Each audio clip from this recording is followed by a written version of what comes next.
TroyCommunityRadio.com. I'm Glenn Myers on 107.1 WTJN. Time now for the Mayor's Report, and with us this morning is Sue Knight. Good morning, everyone. Good morning. Welcome to the program. Thank you very much. Did you have a good 4th of July? I did. I hope you did too, and I hope everyone had a wonderful 4th of July, great celebration. Well, everyone has figured out my secret spot where I've been watching the fireworks the last couple years. Right here? I've been watching them down at Treasure Island. Oh, yes. And yes. now everyone else has discovered it as well. So, yes.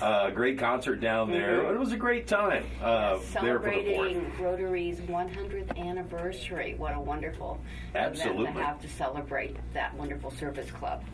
Well, you had council. We did. This past week. July 2nd. And what happened in council? Well, council had a rather lengthy agenda.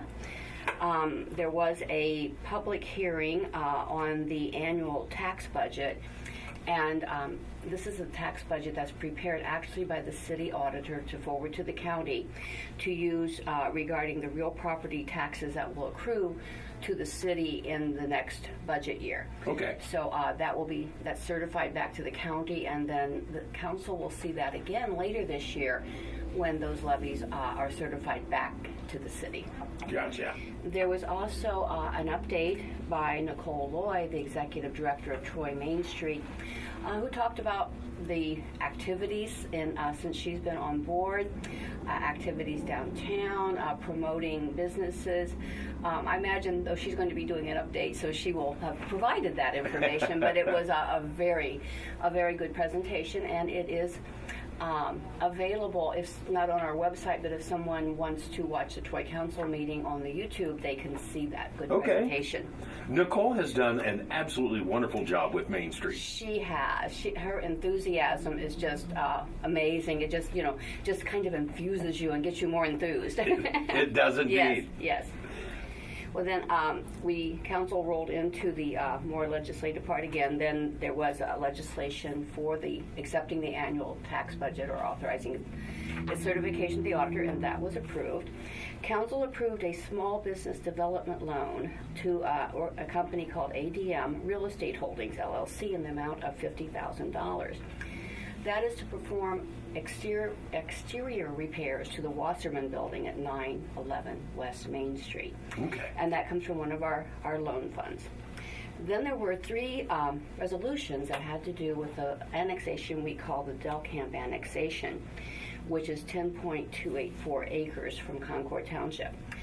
By Ohio Revised Code, under an expedited annexation filing, council has a very limited time once an annexation is received to provide to the county a statement of services. That would be the services that the city would provide to an annexed property, which is that we enjoy in the city, the police, the fire, the refuse collection, the water, sewer, etc.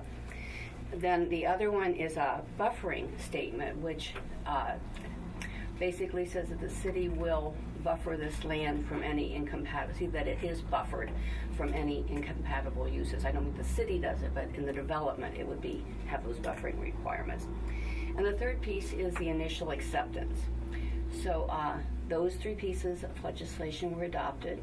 They will all be certified to the county commissioners, so the county can consider that when they make their decision, and then probably, if it's approved, return the annexation back to the city for final disposition. Then council had an authorization to replace the concrete drive at Fire Station 3 at about $135,000. We found that the concrete, and it's been there for a good number of years, built totally to standards at the time the fire station was built, has started to show some failures. So instead of trying to piecemeal it, because then you would have a piece of concrete here that's done this year and one done 6 years from now, right, to do it all at once. So that will be a bid project. And somewhat council meeting was a little bit about sidewalks also on Monday, because the first was the resolution of necessity, which will start the ball rolling for the next sidewalk replacement program. This is actually phase 11. And so property owners will now be notified of the sidewalk areas that have been identified to be repaired or replaced. They have a length of time in which to obtain a permit to do the work themselves. If they do not obtain a permit, then the city bids all those sections together. And then eventually, after the work is done, that is certified back to the property owners so that they can either pay us or put it on the taxes. Now, how long does that go? Does it go out 5 years on the taxes? Once it goes on the taxes, it's a 5-year period, which is, then the 10 payments. Okay. Yes. Okay, we had a few ordinances. The first was ordinance number 026, and that is actually repealing ordinance number 09, 2018. That was a rezoning. This is for an 8.015 acre parcel north of the Finsbury Lane area, and it is now going back to the zoning of AR, Agricultural Residential District, and that was approved by council last night.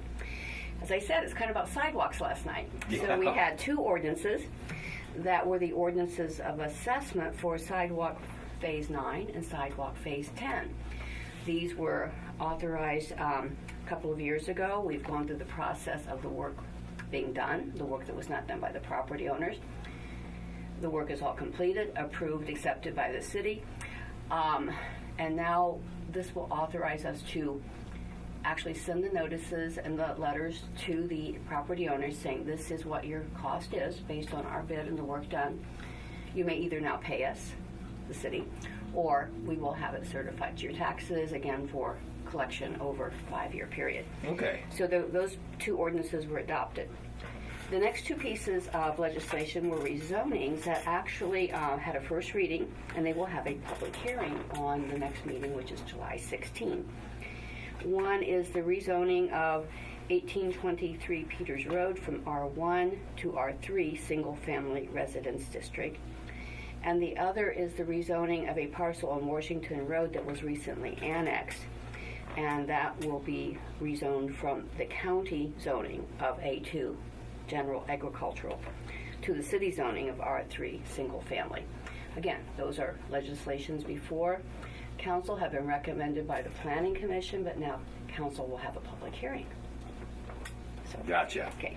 Then at the end of the meeting, there was a brand presentation by Activate Troy Partnership Committee member Kathy Roeder, where the new Troy, Ohio branding, it was presented to council. Oh, the new logo. The new logo, yes. And you can find that presentation on the city's website.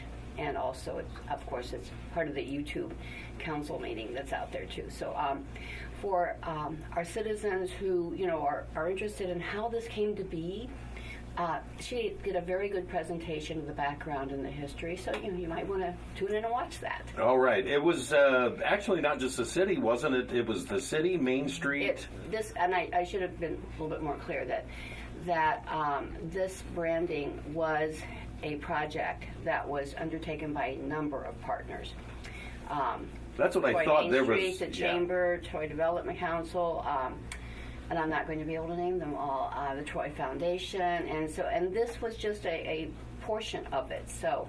And everyone, the groups also pitched in. Oh yes. For the cost of this. It wasn't everything was funded bore by the city. Yes, exactly, by foundations. So there were a number of partners who contributed to the funding of this. Okay. And, folks can see that. I know the alley right here, yes. The Cherry Street alley. Yes, the alley approaches to the public square. Yes, the new logo is on that, and you'll see it popping up in different areas in town. Absolutely, yes. It's starting to be out there, yes. All right. Anything else you'd like to add this morning, Sue? No, we have our event list out there. There's a number of wonderful events coming forth, and I would like to look back at one, though. And okay. That would, of course, be the Cincinnati Symphony. Oh, what a great time that was. Oh, that was a great concert. Oh, it was hot a bit, sunny at the start. great turnout, and the music was fantastic, and I just love to see the fact that we have people of all ages come down and enjoy the concert while the square is closed off. It's great It's so opportunity. neat to have the symphony downtown when the traffic is diverted away, and the acoustics, Yes. and just the whole all-around ambiance Yes. that the downtown provides is the backdrop for that. Yes, it really is. It was a beautiful evening, and if you weren't downtown, you really missed a gorgeous sunset. That was awesome. All tied together, it makes for a great evening. All tied together, and there's more opportunities for concerts and events and activities here downtown and at Treasure Island Park all summer long, even into the fall. Now, you say into the fall, this is still at the height of summer. August 19th, the Lights of Broadway, that's the Troy Mayor's concert. Yes. That'll be down on Prouty Plaza. Yes. Guaranteed good time. And again, it's a chance to hear that beautiful music, that sound right here in downtown. Yes, you hear a Philharmonic concert band, and they bring their chorus.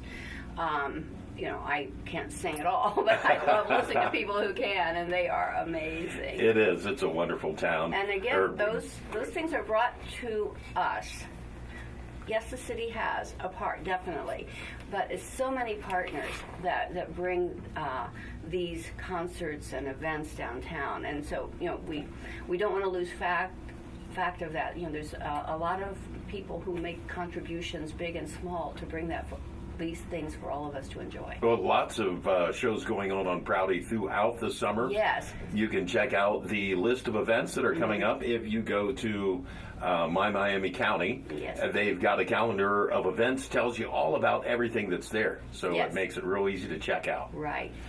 All right. Well, Sue, Farmers Market is going on here in the downtown. Yes. So I'll let you out to go do that and get your nice produce. Absolutely. I am a regular at the farmers market. Yes. There's good. I can't wait till we really start getting everything out of the garden. Oh, all the lettuce and the onions and tomatoes. Oh my, yes. And The green beans.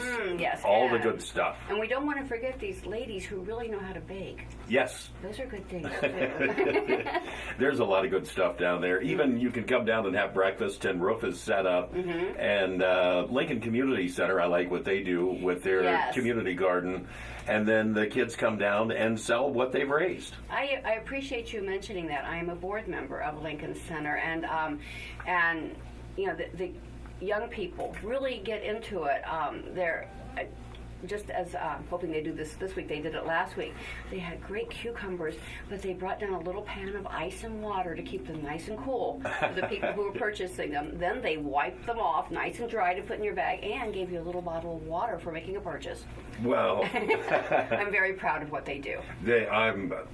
What the whole town has done in coming Yes. together Yes. for the Lincoln Community Center. Yes. It's just amazing, the services provided for the kids. It is, and not just for the kids. And the seniors, too. For everyone. Yes. I mean, you like to swim, we got great swimming. You like to play pickleball, there's pickleball going on. You're a little bit more athletic, there's the basketball, and and it's like you just have to keep looking at what's going on there to have an idea, because it's an amazing schedule. Well, if no one's been keeping up with the Lincoln Community Center, I'm going to add one more thing in there. There's air conditioning now. Yes. Grateful, yes. Yes, that is a wonderful thing Yes. as well. Sue, thank you so much for being with us this My morning. pleasure to come at any time. This has been the Mayor's Report with Sue Knight. I'm Clint Myers for 107.1 WTJN.